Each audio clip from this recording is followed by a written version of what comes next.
Білекті бірді, білімді мұңды жығат. Бұл отырарды қорғау анимациялық фильмінің көтерген тақырыбының бірі. Туындыға отырарға іліміздеп барған Айбол мен Жанай арқау болады. Алғашқы кейіпкер білімге құштар болса, кезектісі қара күшіне сенген алғыр азамат. Оқиға желісі бойынша ұлтжанды балалар қара ниеттілердің залым әрекеттерін байқап, оларға тойтарыс бермекке бел буады. Яғни жауды жеңудің жолын кітаптан табады.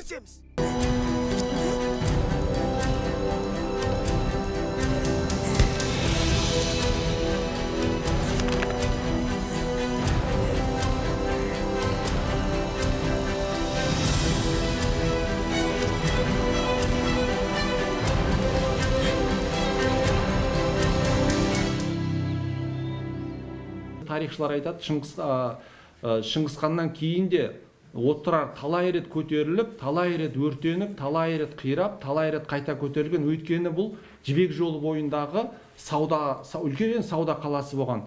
Әрине ондай қалаларға шабуыл жасалынып тұрады, ол қайта көтеріледі. Сол сияқты көптеген тарихшылардың өзі мойындайды.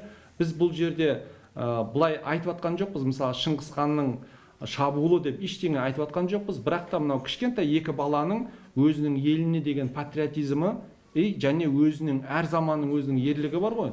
Сол өздерінің кішкентай балаларға тән ерлік көрсете біледі осы фильмде. Отырарды қорғау атты фильмнің өзін кішкентай балаларға жақын болсын деп, кейіпкерлердің өзін үлкен адамдар емес, кішкентай балаларға алып отырмыз.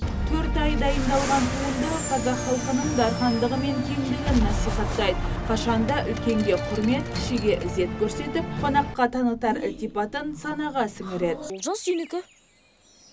Қалайша? Сен менен 3 ай үлкен екенсің.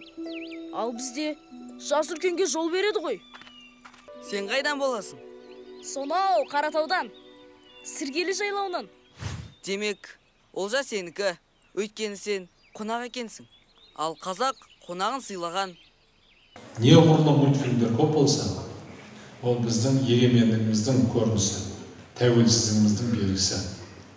Себебі жас ұрпақ қалай тәрбиеленеді, қалай көреді, неге балалар қалай ұнатып отырсыздар, осындай мультфильмдер көп бола керек.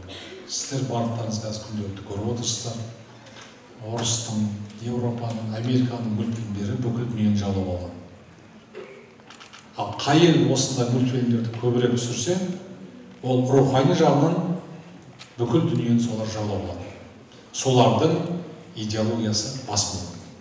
Сондықтан да біздің болашағымыз үшін, келешек қазақ тіліміз үшін, рухани байлығымыз үшін, өз тарихымыз, өзіміздің діліміз үшін, тіліміз үшін, болмысымыз үшін өзімізді сақтап қалатын ең үлкен нәрсе болса, балаларға арналған анимациялық фильмдерден басталады. Туындыны көруге халық көп жиналды. Бастысы жас ерекшелігіне қарамай, көрермендердің көңілдерінен шықты. Бізге Айбол баланың білімдігі және білімге табандылық пен ұмтылғаны қатты ұнады.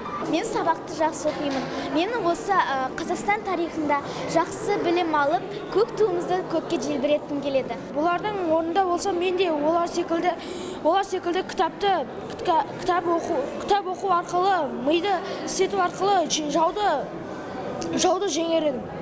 Бұл фильмді егер басқа адамдар басқа балалар да көрсе, олар да түйеді. Бұл фильмнің балаларға деген ықпалы көп. Бұрынғы ата-бабамыздың отырар деді қорғап қалғаны, ержүрек болғаны, біздің қазағымыздың осындай, солардың арқасында біз осындай жақсылық көріп отырмыз. Сол кісілердің арқасында. О кісілерге рахмет айтамыз. Соны бағалап, балдарға мультфильм шығарғанына облыс әкіміне көптен көп рахмет айтамын. Облыс әкімі туындыны халыққа ұсыну үшін тыңғылықты еңбек еткен ұжымды алғыс хатпен марапаттап, мерейлерін үстем етті.